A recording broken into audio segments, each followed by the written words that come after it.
Hello students, मेरा नाम उमेश कुमार है। मेरे यूट्यूब चैनल में आपका स्वागत है। स्टूडेंट्स, कल आपका एग्जाम है बीएससी का फिजिक्स का।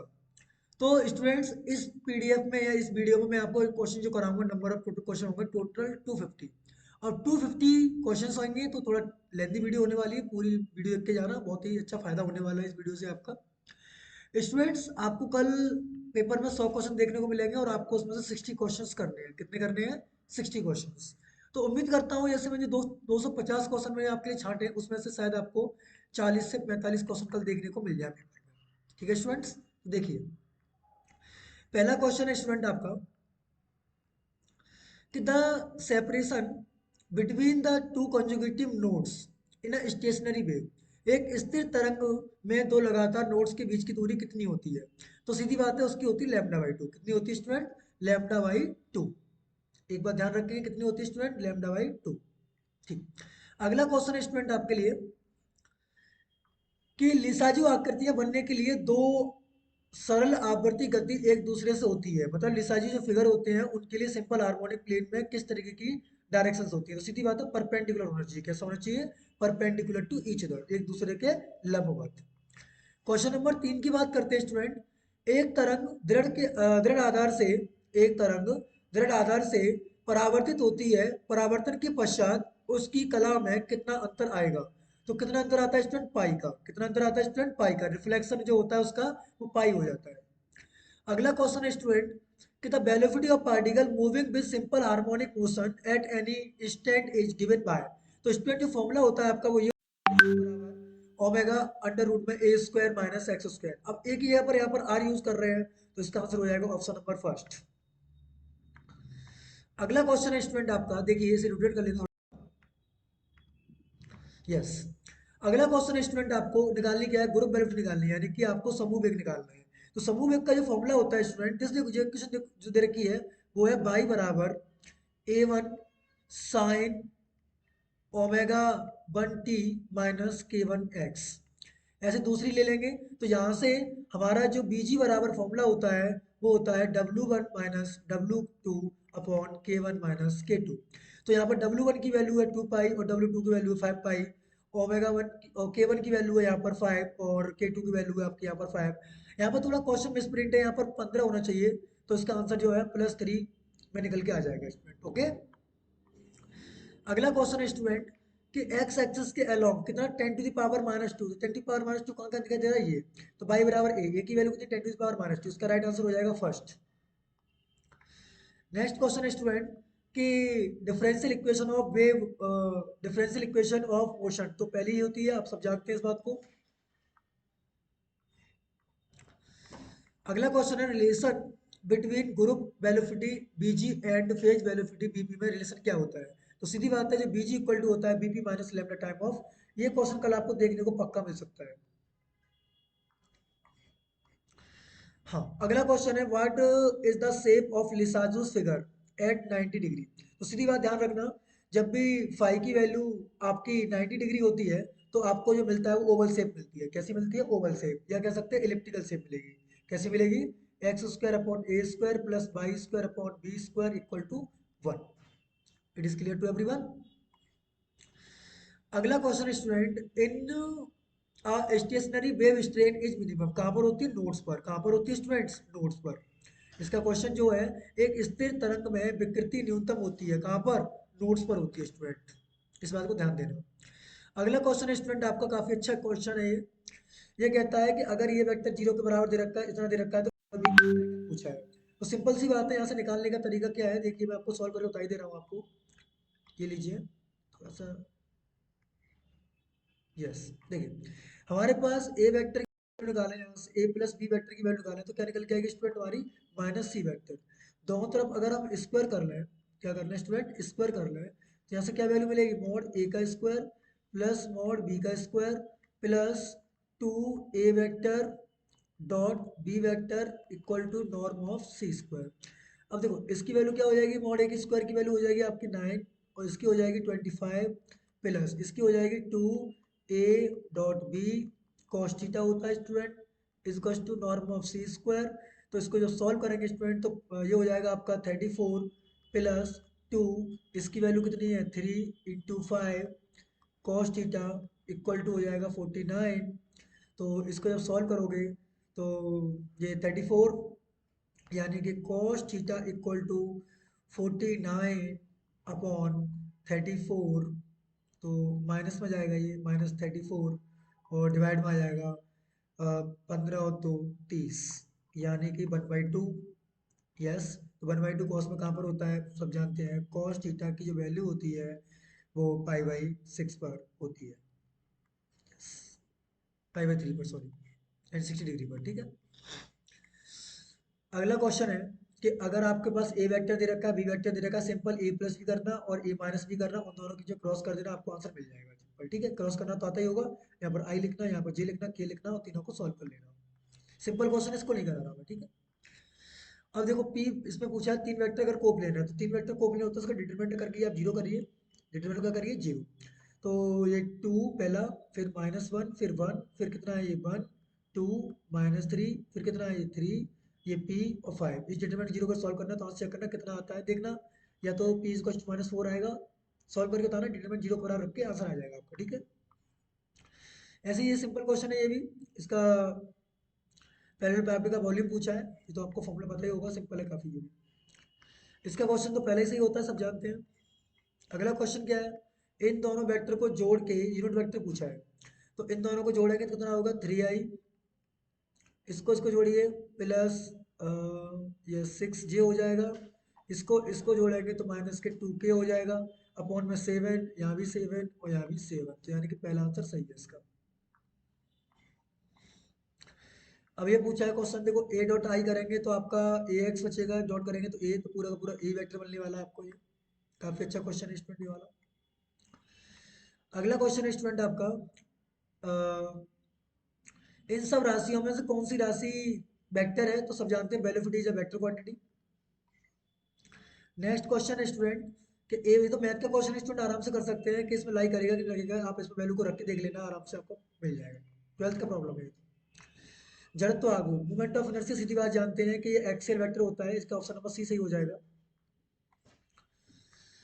ए वेक्टर दे रखा है, बी वेक्टर दे रखा है, तो ए प्लस भी निकालना और ए माइनस भी निकालना, उन दोनों का डॉट करना, आराम से आंसर आपको मिल जाएगा, ठीक है स्टूडेंट्स। बहुत सिंपल क्वेश्चन है, ए प्लस भी करना, ए माइनस भी करना, उनका डॉट डॉट करना, आई का आई के साथ, जे का जे के साथ, के के साथ, आराम से आपको इसका आंसर मिल जाएगा। अगला क्वेश्चन है स्टूडेंट कि वर्क डन पूछा है, तो हम जानते हैं कि जो वर्क होता है एफ इंटू आर होता है, इसका से डॉट कर दो, तो 3 6 हो जाएगा, 6 - 1 और माइनस का आपका ये हो जाएगा प्लस का 5, तो 11 - 1 10, तो 10 न्यूटन आंसर आ जाएगा इसका स्टूडेंट। ये भी मैथ का क्वेश्चन है, कर लेना इसको भी। अगला क्वेश्चन है स्टूडेंट कि ग्रेडियंट पूछा है इसका, इसका पूछा है इसका, देखिए कैसे निकालेंगे स्टूडेंट। तो हमारे पास जो दे रखा है वो दे रखा है आर वेक्टर का, किसका दे रखा है आर वेक्टर का, ये सॉरी आर का दे रखा है, तो आर का ग्रेडियंट निकालेंगे तो आपके पास ग्रेडियंट वाली पता होगी I del upon del X, अगर आर का करते हैं तो del R upon del X आएगा, तो सीधी बात है आर कैप आंसर आ जाएगा, तो ऊपर आर वेक्टर बचेगा, नीचे आ जाएगा मॉड आर, उसकी वैल्यू क्या आएगी आर कैप। अगला क्वेश्चन है स्टूडेंट आपका कि अगर फाइव इक्वल टू दे रखा है तो उसका ग्रेड फाइव पूछा है, तो ग्रेड फाइव निकालोगे तो डेल अपॉन डेल एक्स करोगे तो कितना आएगा आपका 3/² माइनस जीरो हो जाएगा, 3/² आई कैप आएगा, और जब बाई के रेस्पेक्ट में करोगे तो 9x/² माइनस का करोगे तो आपको पता चलेगा कितना आंसर आएगा स्टूडेंट इसका, ठीक है। तो सिंपल इसका ग्रेड फाइव निकालना, ग्रेड फाइव निकालने का तरीका आपको पता ही है कि I del upon del X plus J del upon del Y plus K del upon del Z, ये हो जाएगा, और यहाँ पर आ जाएगी आपकी किसकी value 3x² x Q, sorry कितना है ये 3x/क्यू माइनस y² z²। एक बार इसको x के रेस्पेक्ट में करना पूरा, एक बार इसे y के में करना, एक बार इसे z के रेस्पेक्ट में करना, तो आपका जो आंसर आएगा उसमें x की जगह 1 पुट करना, y की जगह 1 पुट करना, z की जगह 2 पुट करना, आपको आंसर मिल जाएगा। अगला क्वेश्चन है स्टूडेंट कि इन्होंने पूछा है इनमें से कौन सा ट्रू है, तो सीधी बात है स्टूडेंट, अगर इसका कर्ल क्या जीरो आया, कर्ल जीरो आया तो ये इरोटेशनल है, अगर इसका डाइवर्जेंस जीरो आया तो सॉलिनोइडल है, ठीक है। तो कर्ल निकालने का तरीका तो आपको पता होगा, डेल क्रॉस ए करते हैं हम लोग, और डाइवर्जेंस निकालने के लिए डेल डॉट ए करते हैं। अब चेक करना, डेल डॉट ए करोगे आप लोग तो ये जीरो हो जाएगा। एक और डेल डॉट ये करोगे तो ये भी जीरो आएगा, ये भी जीरो आएगा। तो पहली बात तो ये सॉलिनॉइडल तो नहीं है। अब चेक करना इरेडिएशन है कि नहीं, कर्ल निकाल के देखना, आपको पता चल जाएगा इसका, ठीक है। अब बात करते हैं गॉस डाइवर्जेंस की। गॉस डाइवर्जेंस क्या करता है, सरफेस को वॉल्यूम में चेंज करता है with the help of divergence, तो उसका भी सही है। अगला क्वेश्चन इसमें से कौन सा फॉल्स स्टेटमेंट है, ये भी सही है, ये भी सही है, इसका फॉल्स स्टेटमेंट आपका ये हो जाएगा। अगला क्वेश्चन है ए वेक्टर दे रखा है, बी वेक्टर दे रखा है, तो पहले ए डॉट बी करना। स्टूडेंट आप जब ए डॉट बी करोगे और D B upon D T निकालोगे इसका, तो आपको कोई भी ऐसा ऑप्शन नहीं है जो आपको मिल जाए, तो इसमें चारों ही ऑप्शन गलत है आपके, ठीक है। चेक करके देखना ए डॉट बी कितना आता है, कमेंट में मुझे जरूर करना, ठीक है। ए डॉट बी तो करना ही आता होगा आपको। ए डॉट बी करने के बाद सिंपल आपको टी के रेस्पेक्ट में इसका डेरिवेटिव कर देना है। अगला क्वेश्चन है स्टूडेंट कि इसका डी निकालिए और उसका मॉड वैल्यू निकालिए। डी अपॉन डी टी करोगे तो ये हो जाएगा माइनस के 3 sin t, और ये हो जाएगा आपका प्लस के 3 cos t, और ये हो जाएगा 4। इसका मॉड निकालो, +9 + 9 अंडर रूट में, तो 9 और 9 9, और वो कॉस उसका ईटा बना आएगा, जो चेक करना वो आंसर कितना आएगा, ठीक है। 40 आई कैप पे एक्सेलरेशन पूछा है, सॉरी वेलोसिटी पूछी है, तो डी अपॉन डी टी करके इसका मैग्नीट्यूड निकाल लेना, ठीक है स्टूडेंट। अगला क्वेश्चन क्या है कि इसमें कंजर्वेटिव क्या नॉट ट्रू, कौन सा ट्रू नहीं है। तो सिंपल सी बात है, ई वेक्टर माइनस से ग्रेडियंट ऑफ फाई जो सब जीरो होते हैं वो तो है, अदर देन नहीं है। अगला, the divergence of a vector function, इसका डाइवर्जेंस पूछा है, तो डाइवर्जेंस करना तो आता ही होगा, इसका करेंगे तो 6x आएगा, सही है।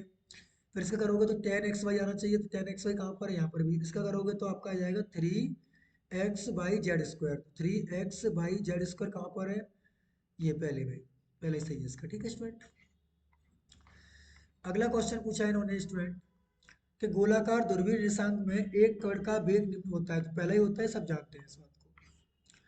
अगला क्वेश्चन है डेल क्रॉस ए, तो इसका वैल्यू ये हो जाएगा 132 - 321, 132 - 123 से करते हैं इसका डॉट, तो इसका वैल्यू फर्स्ट आ जाएगा।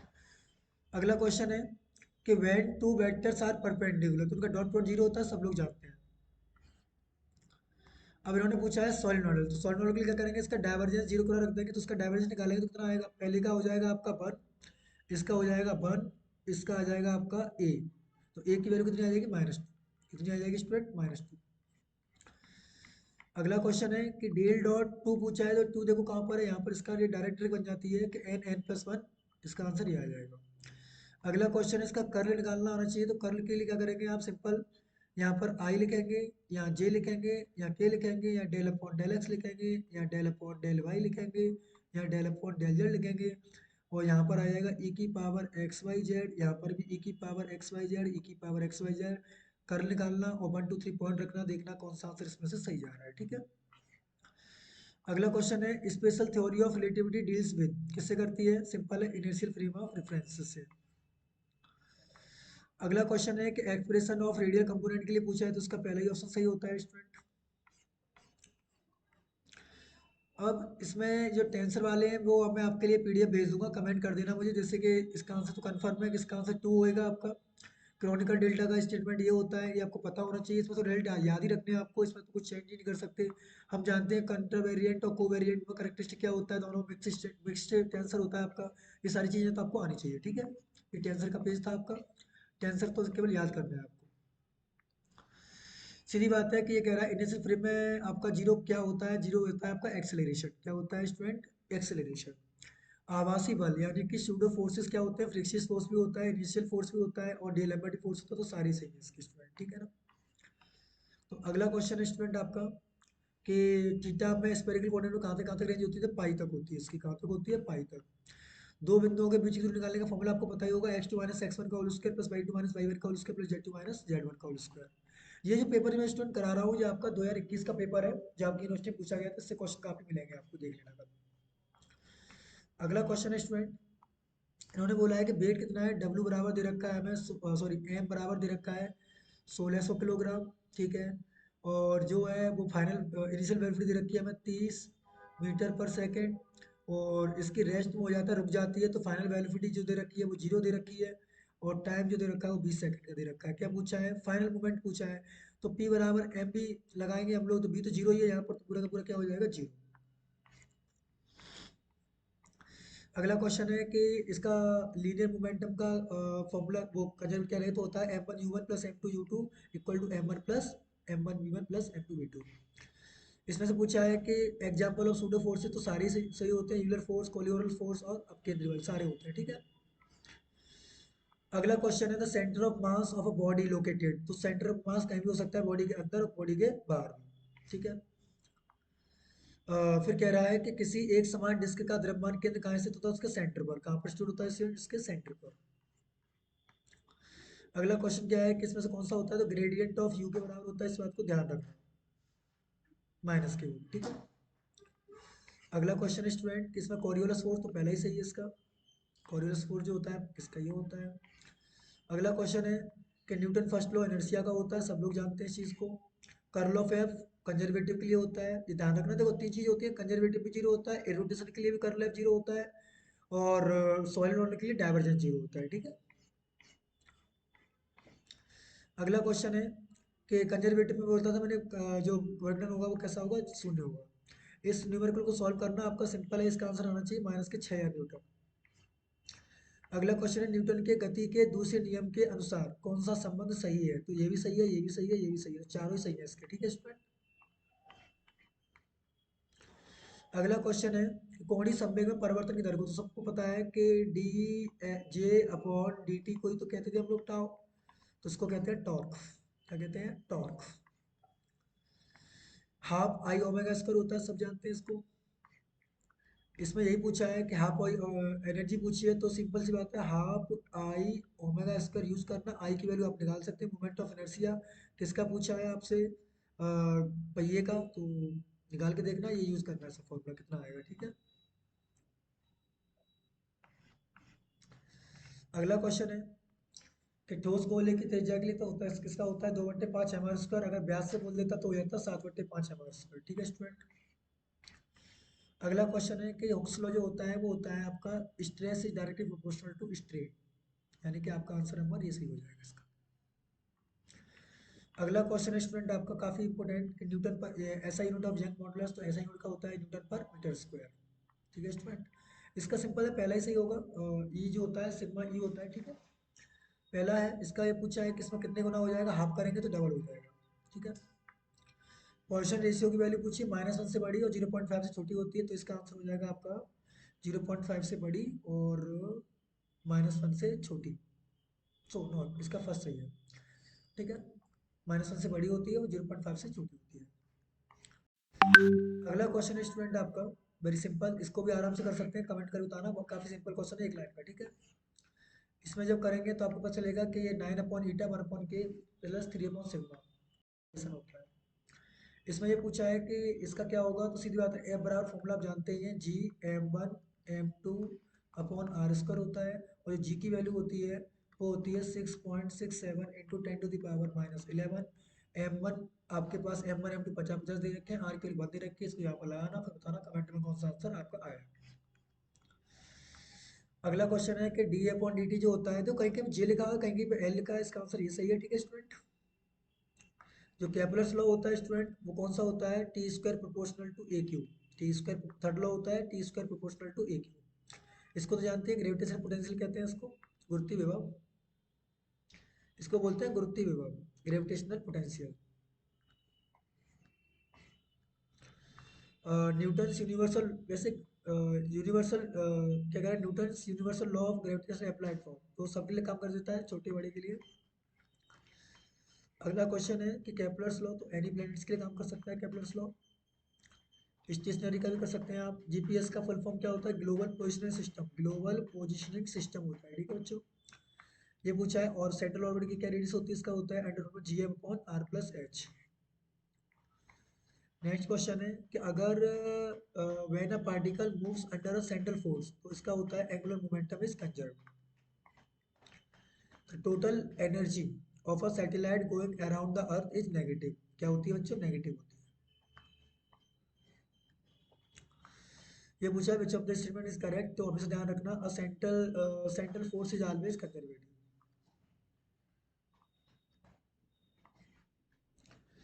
और ये क्या रखा है, the velocity of particle is maximum होती है, सब जानते हैं इस चीज को, बहुत आ सकता है क्वेश्चन 97। इसका पूछा है सरल लोलक के लिए क्या फॉर्मूला होता है, सिंपल पेंडुलम के लिए 2 पाई अंडर रूट में एल अपॉन जी होता है। ये सिंपल क्वेश्चन है सारे, तो इनको आप कर सकते हैं घर पे। ये भी क्वेश्चन सिंपल है। 100 वाला सब जानते हैं, हाफ के एक्स स्क्वायर होता है, ठीक है। इत्यानस्त मैं इसको इंग्लिश में दिखा देता हूँ, इसको बोलते हैं आप लोग the relation for elastic potential energy H. तो ये 100 क्वेश्चन हो गए, 75 ये रहे आपके अलग। ये देखिए काफ़ी अच्छा क्वेश्चन पेपर है ये भी। देखिए ये भी काफ़ी अच्छा क्वेश्चन पेपर है आपका। क्या कह रहा है स्टूडेंट ये?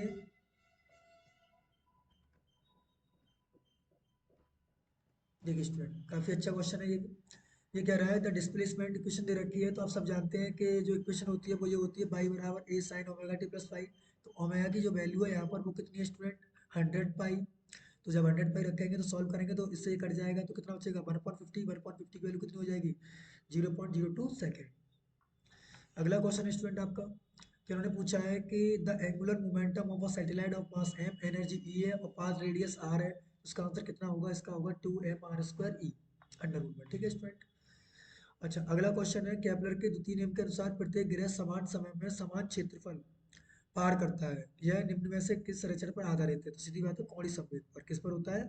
कोणीय संवेग पर। सिंपल है, तो D A upon D T जो होता था वो होता है जे अपॉन 2m, और वो कैसा होता है आपका? कांस्टेंट, ठीक है। अगला क्वेश्चन है स्टूडेंट आपके लिए, ये भी काफी अच्छा है। मैंने यहाँ पर फॉर्मूला लिख दिया, आप इसको फॉर्मूले को यूज करके देख सकते हैं कितना आंसर आपका आ रहा है, ठीक है स्टूडेंट। हाँ, gravitational field of centre of solid sphere तो आपका वो होता है जीरो। कितना होता है स्टूडेंट? जीरो। अगला क्वेश्चन है the correct relation between elastic coefficient is. तो करेक्ट स्टेटमेंट होता है बाई इक्वल टू 3 ईटा, 3 के ब्रैकेट में 1 - 2 सिग्मा, ठीक है। अभी मैंने बताया था कि पॉइसन रेशियो की लिमिट क्या होती है? -1 से बड़ी और 0.5 से छोटी। अगला क्वेश्चन है स्टूडेंट, इसे कर सकते हैं आप लोग कि इसमें मैंने फॉर्मूला भी लिख दिया है, B equal to omega R होता है, टोटल काइनेटिक एनर्जी ये होती है इसका फॉर्मूला, और पोटेंशियल एनर्जी ये होती है। रोटेशन इसको जो ऐड करके लिख देना, आपका आंसर मिल जाए। अगला क्वेश्चन पूछा है कि देखो सिंपल सी बात है, डिस्क के अबाउट पूछा है, सर्कुलर डिस्क के अबाउट, तो वो पूछा है पैरेलल एक्सिस, तो इससे होता है 5/4 mr²। ये पूछा है स्टूडेंट कि इसका अगर एक रेडियन की बात करें तो हम जानते हैं ई बराबर होता है 1/2 I ओमेगा स्क्वायर। तो 1/ओमेगा की वैल्यू उन्होंने 1 दे रखी है, तो यहाँ पुट करेंगे तो कितना हो जाएगा? 2e। इसका हो जाएगा आंसर बी। देखो स्टूडेंट जे क्रॉस के करोगे तो आई आएगा, और आई क्रॉस आई की वैल्यू कितनी होती है? जीरो। इसका यही आंसर हो जाएगा। 12 वाला क्वेश्चन पूछा है कि डेल स्क्वायर की वैल्यू कितनी होती है। तो डेल स्क्वायर तो सब जानते हैं कि डेल की जो वैल्यू होती है, डेल की जो वैल्यू होती है स्टूडेंट वो होती है डेल वेक्टर बराबर I del del upon del X plus J del upon del Y plus K del upon del Z. तो इसका से डॉट करोगे तो क्या मिलेगा? del2/del x2 plus del2/del y2 plus del2/del z2, यानी कि इसका सी ऑप्शन सही है, ठीक है स्टूडेंट। फॉर कंजर्वेटिव फील्ड के लिए तो उसका डाइवर्जेंस जीरो होता है, ठीक है।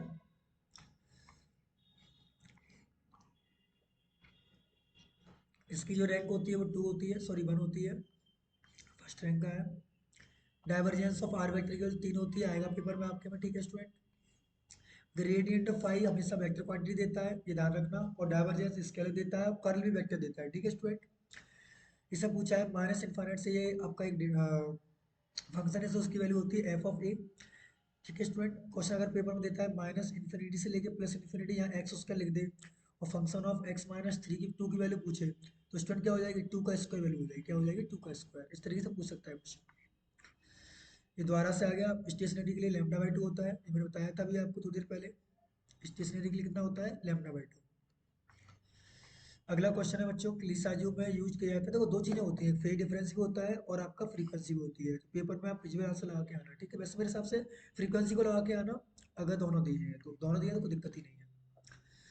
कह रहा है डैम्प्ड मोशन में क्या होता है? देखो डैम्प्ड मोशन कुछ इस तरीके से होता है स्टूडेंट, एक टाइम पर क्या होता है? रुक जाता है, ठीक है ना। तो इसका हो जाएगा सी ऑप्शन।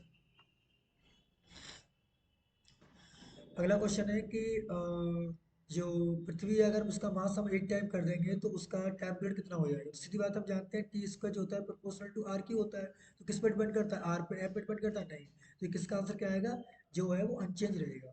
कैसा रहेगा स्टूडेंट? अनचेंज। अगला क्वेश्चन है स्टूडेंट के जो आपके पास period of revolution of a stationary satellite की बात करें तो कितना होता है 24 आवर। कितना होता है स्टूडेंट 24 आवर। जितना अर्थ का होता है उतना ही आपका सैटेलाइट्स का होता है, ठीक है ना। अगला क्वेश्चन है when a planets approaches the sun the value of following quantity increase. क्या एंगुलर वेलोसिटी आपकी इंक्रीज होती है, ठीक है स्टूडेंट। अगला क्वेश्चन तो मैंने फॉर्मूला लिख दिया, इसको कर लेना आप लोग। सबसे ज्यादा स्टील की इलास्टिसिटी होती है, इसका पहले ही सही है स्टूडेंट आपका। अगला क्वेश्चन है स्टूडेंट कि इन्होंने पूछा है एंगुलर मोमेंटम अगर एल नोट से 4 एल नोट कर दिया है 4 सेकंड में, तो कितना डिफरेंस आ गया स्टूडेंट 3 का, 3/4 हो जाएगा। अगला क्वेश्चन है स्टूडेंट कि अगर कोई नो एक्सटर्नल फोर्स लगाया जाए तो एंगुलर मोमेंटम उसका कंजर्व रहेगा। क्या रहेगा, एंगुलर मोमेंटम उसका कंजर्व रहेगा। The law of conservation of linear momentum is equivalent. किसके इक्विवेलेंट होता है, न्यूटन सेकंड लॉ के। किसके होता है, न्यूटन सेकंड लॉ के। अगला क्वेश्चन है कि क्रोन का डेल्टा जो होता है उसकी रैंक कितनी होती है, 2 होती है।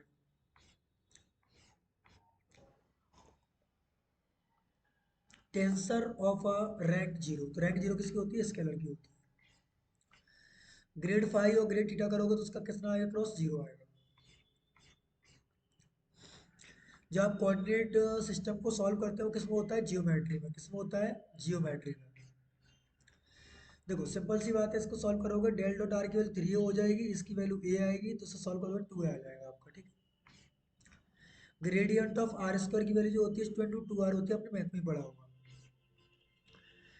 Divergence of a vector is, तो डाइवर्जेंस निकालते हैं तो पॉजिटिव भी आ सकता है, नेगेटिव भी आ सकता है और जीरो भी आ सकता है डाइवर्जेंस, ठीक है। सिंपल सा क्वेश्चन देखो, पहले आप क्या करेंगे, बी क्रॉस सी निकालेंगे। बी क्रॉस सी निकालने का फॉर्मूला होता है, आपको पता है, आई जे के लिखना है, यहाँ पर बी के वेक्टर, यहाँ पर के के वेक्टर, सी के वेक्टर, उसके साथ ए के साथ डॉट करके बताना कितना आंसर आएगा, आप मुझे बताइए, ठीक है, और कमेंट में। अगला क्वेश्चन है कर्ल ऑफ आर वेक्टर की वैल्यू पूछिए, जीरो होती है, सब लोग जानते हैं। इसको निकालने का तरीका सिंपल, सब जानते ही होंगे। यहाँ आई लिखते हैं, यहाँ जे लिखते हैं, के, यहाँ डेल अपॉन डेल एक्स, यहाँ डेल अपॉन डेल वाई और डेल अपॉन डेल जेड, और यहाँ पर आ जाएगा एक्स वाई जेड। इसको सॉल्व करोगे तो आंसर आपका जीरो मिलेगा। अगला क्वेश्चन है कि इसमें से कौन सा सही है कि A dot B B dot हमेशा बराबर होते हैं, ठीक है स्टूडेंट।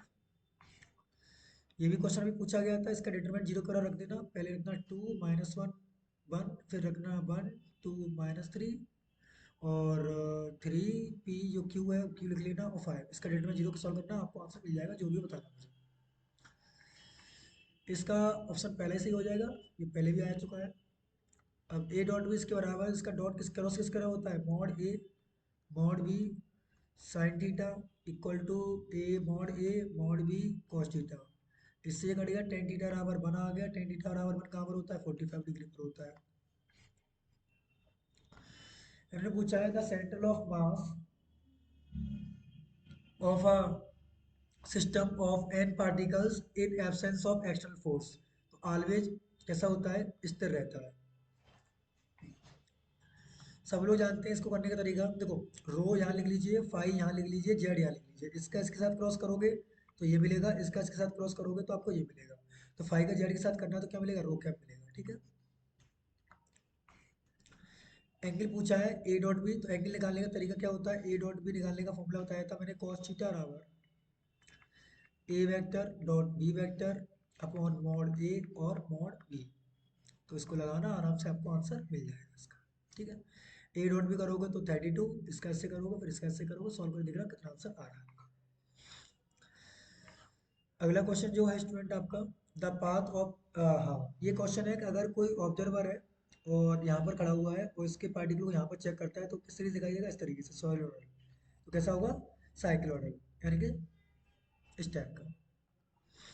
अगला क्वेश्चन है स्टूडेंट कि the particle of mass m is moving on a circular path of radius r if its angular momentum is l, then centrifugal force is this. तो इसका फॉर्मूला हो जाएगा दिस, क्योंकि हम जानते हैं F बराबर होता है M B square upon R, और यहाँ से जब b की जो वैल्यू लगाएंगे इन टर्म ऑफ j यानी कि l, तो आपको जो आंसर मिलेगा वो ये मिलेगा, ठीक है। अगला क्वेश्चन है स्टूडेंट आपका, when torque acting on a zero, जब टॉर्क जीरो हो जाएगा तो मतलब D J upon D T zero हो जाएगा, और D J upon D T zero हो गया तो क्या होगा, जे कांस्टेंट हो जाएगा। जे मतलब एंगुलर मोमेंटम जो होगा वो कैसा होगा, कंजर्व रहेगा। अगला क्वेश्चन है स्टूडेंट कि Newton law are valid for किसके लिए, इनर्शियल के लिए, किसके लिए, इनर्शियल के लिए। तो अगला क्वेश्चन है स्टूडेंट आपका कि रैंक 2 के लिए, तो इसका आंसर ये आता है N N minus one upon two. कल देखने को मिल सकता है ये क्वेश्चन आपको। इसका कर्ल पूछा है, तो कर्ल निकालने का तरीका मैंने बताया था कि यहाँ पर आई लिखिए, यहाँ जे लिखिए और यहाँ पर के लिखिए। ये डेल अपॉन डेल एक्स, ये डेल अपॉन डेल वाई, ये डेल अपॉन डेल जेड। यहाँ पर आ जाएगा बाई जेड, यहाँ आ जाएगा 2x, यहाँ आ जाएगा एक्स वाई। सॉल्व करके बताना कौन सा आंसर आपको इसमें से मिला। ठीक है, ये काम मैं आपके लिए छोड़ रहा हूँ थोड़ा सा। For a particle moving in X Y plane, तो आप इसके लिए चेक करना चाहेंगे तो आपका पहला आंसर मिल जाएगा। ठीक है स्टूडेंट, यस पहला ही है। ओके, इन्होंने पूछा है दोनों का। ठीक है, आप सब जानते हैं कि गॉस डाइवर्जेंस थ्योरम जो होती है सरफेस इंटीग्रेशन को वॉल्यूम इंटीग्रेशन चेंज करती है with the help of divergence. If a vector A vector is solenoidal है तो उसका डाइवर्जेंस कैसा होना चाहिए, जीरो। ठीक है स्टूडेंट, आ सकता है क्वेश्चन ये। आपके पास क्या है, एक्स दे रखा है, वाई दे रखा है, जेड दे रखा है, तो क्या करेंगे आप, पहले आर वेक्टर निकालेंगे यहाँ से, X I cap plus Y J cap plus Z K cap. ठीक है, फिर क्या करेंगे, एक्सलेशन निकालेंगे तो D two R over D T square आ जाएगा। इसका मॉड निकाल देना। ठीक है, एक्स की वैल्यू कितनी है, ये है, वाई की वैल्यू देखो, एक्स की वैल्यू यहाँ रख देना, वाई की वैल्यू यहाँ रख देना और जेड की वैल्यू यहाँ रख देना, और इसको दो बार डेरिवेटिव करना, उसका मॉड लेना, तो आपको आंसर मिल जाएगा। ठीक है स्टूडेंट, अगला क्वेश्चन है स्टूडेंट आपका, तो ए क्रॉस बी क्रॉस सी की वैल्यू पूछी है इसने, तो सिंपल है, पहले ए क्रॉस बी करना, क्रॉस के साथ सी कर देना, सिंपल तरीके से आपका आंसर मिल जाएगा। पहले ए क्रॉस बी करना, जो आंसर है उसके साथ क्रॉस के साथ सी कर लेना। इसका एक और आसान तरीका है वो बता दे रहा हूँ आपको। इसका जो फॉर्मूला होता है इन तीनों क्रॉस का, वो बन जाएगा A dot B, A dot C और बी के साथ वेक्टर माइनस ए का डॉट बी और सी के साथ वेक्टर, ये लगा लेना, तब भी आपको आंसर मिल जाएगा। अच्छा, दो वेक्टर अगर पैरेलल होते हैं तो उनका क्रॉस प्रोडक्ट क्या होता है, जीरो होता है, ये सब जानते हैं। इसमें पूछा है कौन सी स्केलर क्वांटिटी है, तो आप सब जानते हैं इलेक्ट्रिक करंट एक स्केलर क्वांटिटी मानी जाती है। तो ग्रेडियंट ऑफ यू, पिछली वाली वीडियो, पिछली वाली जो पीडीएफ थी उसमें भी आंसर आया था इसका। हाँ, ये रिलेशन मिल सकता है बाई ईटा सिग्मा में, तो उसका आ जाएगा बाई बराबर टू ईटा ब्रैकेट में one plus sigma. Kepler's law से पूछा ही जाएगा T square proportional to A cube. अगला क्वेश्चन है कि इसमें वेव नंबर पूछे हैं, तो हम सब जानते हैं एन बराबर वन अपॉन लैम्डा होता है, तो इसको सॉल्व करेंगे one upon ten to power minus ten, तो इसको ऊपर लेके जाएंगे टेन टू पावर प्लस के टेन मीटर पर, ये आ जाएगा पहला। इसमें पूछा है इसमें से कौन सा ट्रू है, तो आप सब जानते हैं सी वाला, दो तीन बार आ चुका है ये तो। ग्रुप वेलिडिटी और फेज वेलिडिटी रिलेशन सब जानते हैं, ये होता है बी ई बराबर root two time this. Curl of two R भी जीरो होगा जब कर्ल ऑफ आर जीरो है। क्वालिटी फैक्टर, इसको चेक करके बताना कौन सा आएगा क्वालिटी फैक्टर आइडियल के लिए, तो सिंपल या तो इन्फिनिटी हो सकता है या फिर वन।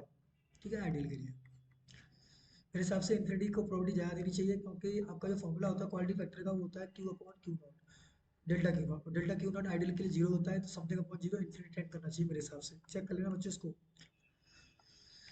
अगला क्वेश्चन है द वैल्यू की कितनी होती है, टेंसर रैंक टू का है। ठीक है, अगर आप किसी ये कह रहा है a plane circular disc a ring and sphere of same mass and same radius को रोल डाउन किया जाएगा, तो पहले कौन जाएगा, जो स्पेयर सबसे पहले धरती पर आएगा, कौन आएगा, स्पेयर। सब जानते हैं, तो फॉर्मूला एल बराबर क्या होता है, B vector cross P vector. Total energy हमेशा कैसी होती है, नेगेटिव होती है, इस बात को ध्यान रखना। The acceleration of a particle in S H M is always maximum.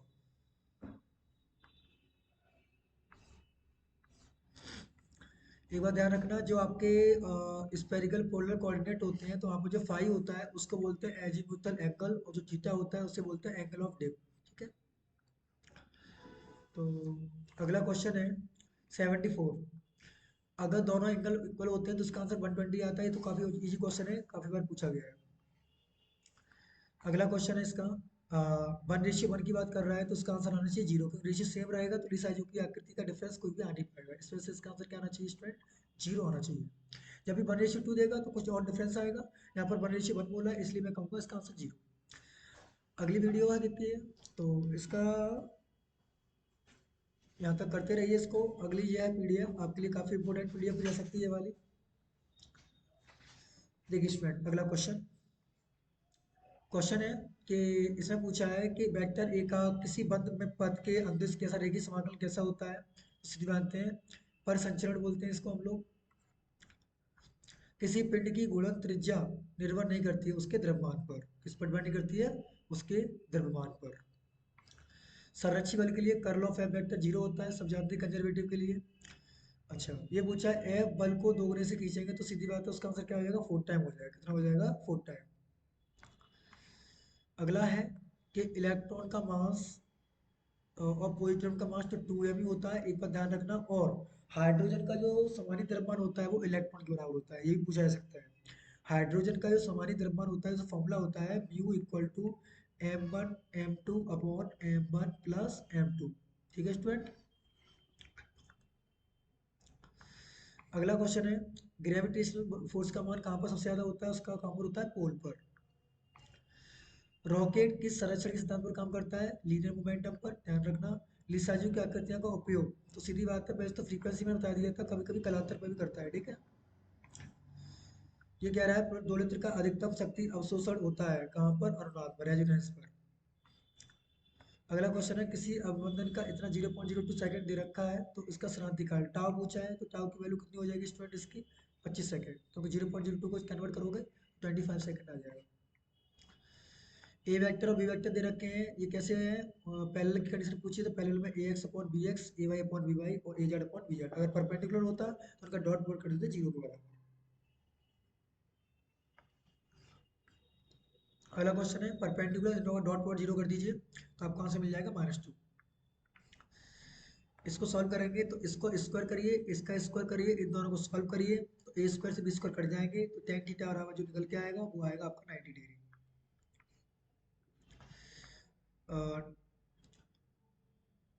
तीनों का भी देखा है कि कोप्लेनर बोला है तो उसका डिटरमिनेंट जीरो करा रख देना, तो बताया तो इसका आंसर आ जाएगा 80। या फिर कोप्लेनर पूछता है। इसका एरिया पूछा है किसका? ट्रायंगल का, तो 1/2 A vector cross B vector use कर लेना तो आपको आंसर मिल जाएगा ये। ठीक है स्टूडेंट। क्या सही है? क्षेत्रफल आयतन सदिश है? नहीं, क्षेत्रफल सदिश है और इसके जो एरिया होता है वो वेक्टर होता है। इसका यूनिट वेक्टर पूछा है तो यूनिट वेक्टर आप निकालेंगे तो पहला ही निकल के आएगा।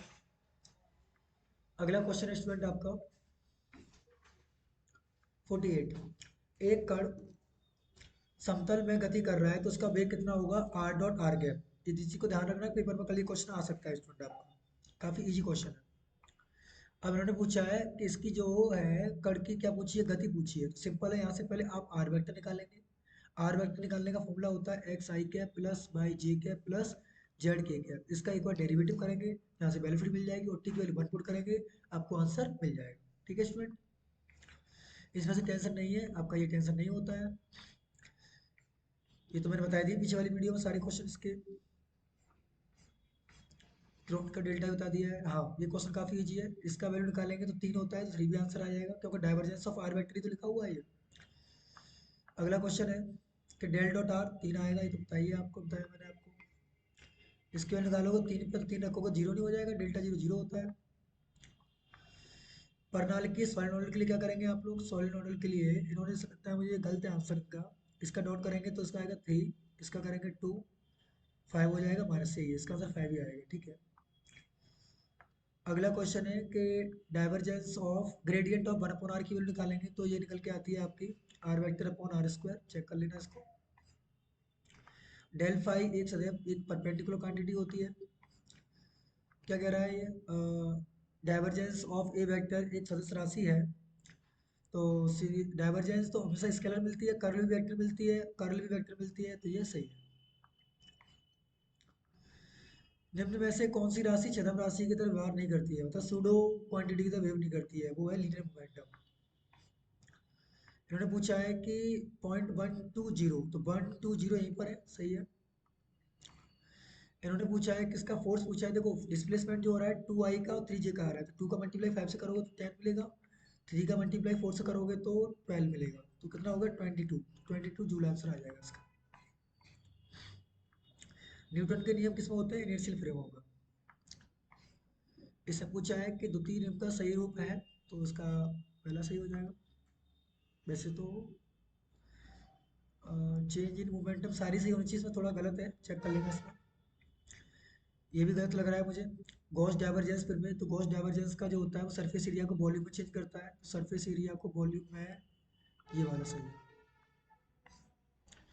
स्टॉक्स क्या करती है, लाइन इंटीग्रल को सरफेस इंटीग्रल में कन्वर्ट करती है, इस बात को ध्यान रखना। गोलाकार के लिए पाई का होना चाहिए। अगला क्वेश्चन है कि गोल ध्रुव निर्देशांकों के लिए क्या होता है, तो ये थीटा की वैल्यू 0 से पाई से लेके होती है। गोलीय निर्देशांकों में इसका आंसर ये होता है, ऊपर बता दिया था आपने क्या आपको। अगला क्वेश्चन है कौन सा सही संबंध है, ये पूछा जा सकता है कल आपको, ठीक है। क्या है, ए नॉट इक्वल टू माइनस के ओमेगा आर स्क्वायर। अगला क्वेश्चन है कि बिंदु निशान दे रखे हैं 1 0 1, तो इसमें बेलनी निशान पूछे हैं, तो बेलनी निशान क्या होते हैं आपके, बेलनी निशान होते हैं रो, फाई और जेड।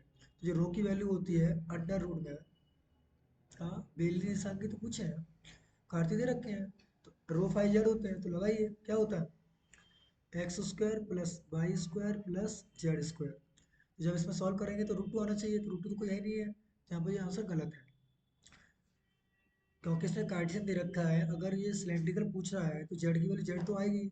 अब फाइव की वैल्यू निकालेंगे तो five tan inverse five point x होता है, तो इन्फिनिटी। यहाँ रूट टू आना चाहिए मेरे हिसाब से, ठीक है स्टूडेंट, इसको चेक कर लेना। नो नो सही है सही है। ये जो होता है रो जो होता है वो रूट में X square plus Y square होता है, तो उसकी वैल्यू वन आ गई, ये पहले बी सही है इसका। और नो नो नो एक सेकेंड, मैं इसको पूरा क्लियर कर रहा हूँ आपके लिए। जब आपका रो की जो वैल्यू होती है वो होती है रूट में X square plus Y square, और जो फाई की होती है वो होती है tan inverse Y upon X, ठीक है स्टूडेंट। तो यहाँ से जब रो की रखोगे तो ये वन आएगी, ये भी सही है, 0 डिग्री और वन, ये सही है पहला वाला। तो ये पूछा है कि इसमें कौन सा सही संबंध है, तो सबको पता होना चाहिए, रो डॉट फाइव जीरो हो जाएगा, परपेंडिकुलर होते हैं एक दूसरे के। इसने पूछा है पतले गोली खोल की, तो गोली खोल का पूछेगा 2/3, अगर ठोस गोले का पूछता तो 2/5 आता है, ठीक है स्टूडेंट। इसे पूछा है एक घुड़ी फ्रेम के बाहर, तो किसका अब केंद्रीय बल काम करता है बाहर की ओर, 30 डिग्री में सॉल्व करोगे तो इसका ये आंसर आएगा। अगला क्वेश्चन है किसी जड़त्वीय फ्रेमों में की बात करें तो शून्य होना चाहिए क्या, ये आया हुआ क्वेश्चन है, मैंने अभी बताया था आपको वीडियो में ही है, इस वीडियो में ये भी क्वेश्चन आया हुआ है, λ/2 का होता है। ये पूछा है गुरुत्वाकर्षण का बल तथा स्थिर बल होते हैं, केंद्रीय बल होते हैं दोनों के दोनों। इसकी वैल्यू पूछी है, इसका आंसर पूछा है, तो चेक करना इसका कोरियोलिस फोर्स का फॉर्मूला क्या निकल के आता है आपका। गुरुत्वीय स्थिति ऊर्जा का मान होता है, गुरुत्वीय स्थिति ऊर्जा का मान जो होता है बच्चों, वो सदैव नेगेटिव होता है, कहा गया, अगर जीरो गलत कह रहे हैं, नेगेटिव होता है, ठीक। किसी बाह्य बल की अनुपस्थिति में द्रव्यमान केंद्र नियत रहता है, ध्यान रखना। अगला जो क्वेश्चन है स्टूडेंट, एक कण आवृत्ति n के साथ सरल आवर्त गति करता है तो उसकी गतिज ऊर्जा दोलन करने पर आवृत्ति कैसी होती है, डबल हो जाती है। ठोस गोले के अंतर गुरुत्वीय क्षेत्र का मान जो होता है वो शून्य होता है, इंपोर्टेंट क्वेश्चन आ सकता है स्टूडेंट आपको।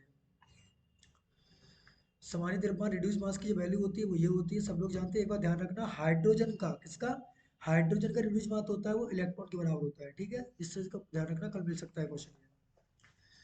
अगला क्वेश्चन है कि इसमें जो दे रखा है इसकी वेवलेंथ पूछिए लैम्डा, तो लैम्डा के लिए इसको यहाँ से कंपेयर कर सकते हैं, के की वैल्यू निकाल के यहाँ से, तो लैम्डा की वैल्यू निकल के आएगी वो 3.14 आएगी, मतलब जो पाई के फॉर्म में दे रखा है यहाँ पर होता है ये 4, तो 3.14 अपॉन 100 से करोगे तो three three upon hundred pi upon 100 आ जाएगी, तो पाई अपॉन 100 करोगे तो ये 3 से 14 आ जाएगा आपका, पाई इंटू 100, यस। तो ये इसका 20 से देखने सुन सकता, इसके बीच का कलांतर पूछा है, तो कलांतर इसका पाई/2 आ जाएगा। ऊर्जा का स्थानांतरण होता है कहाँ पर, केवल परिगामी तरंगों में। किसी तरंग के संचरण में दाब परिवर्तन होता है तो उसका है अनुदैर्ध्य। एक बार ध्यान रखना, ये क्वेश्चन काफी इंपॉर्टेंट है, ये मिलेगा आपको पेपर में 101% मिलेगा, कैसे मिलेगा, 101%। ये भी क्वेश्चन काफी इंपॉर्टेंट है, जैसे कि आपको पता है कि जे की वैल्यू जो होती है वो रूट में, वैसे आपको दिखने को इस तरीके से मिलेगा कि जे स्क्वायर बराबर जे स्क्वायर अपॉन 2i बराबर ई, इस तरीके से मिलेगा पेपर में आपको, यहाँ पर इस तरीके से कोई दिक्कत नहीं है। ये क्वेश्चन आपको कल देखने को मिलेगा 101%, T square proportional to A cube, Kepler का थर्ड लॉ। ये कह रहा है कि अगर जड़त्व आघूर्ण उतना दे रखा है 2/5 एम आर स्क्वायर, तो उसकी स्पर्श रेखा, जब स्पर्श रेखा करे तो उसमें एम आर स्क्वायर और जोड़ दो, बस क्या कर दो, एम आर स्क्वायर और जोड़ दो, 2/5 में एम आर स्क्वायर जोड़ोगे तो कितना आ जाएगा, 5/7 एम आर स्क्वायर।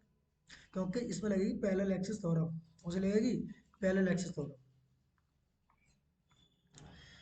बाई के ईटा में संबंध ये सब जानते हैं, ये होता है केंद्र से निकलने वाले के लिए एम स्क्वायर होता है। अगला क्वेश्चन है स्टूडेंट, यदि किसी निकाय का कार्यरत बलयुग्म का मान शून्य हो तो उसका संरचित होता है कोणीय संवेग। ये भी क्वेश्चन बन सकता है कल, और ये भी बन सकता है क्वेश्चन। तो स्टूडेंट्स इसमें आपका लगभग मैंने कितने क्वेश्चन लगभग करवा दिए हैं आपको, ये दोनों क्वेश्चन मेरे द्वारा रिपीटेड क्वेश्चन है। जो अर्थ होता है वो नॉन इनर्शियल फ्रेम होता है, कैसा होता है, नॉन इनर्शियल।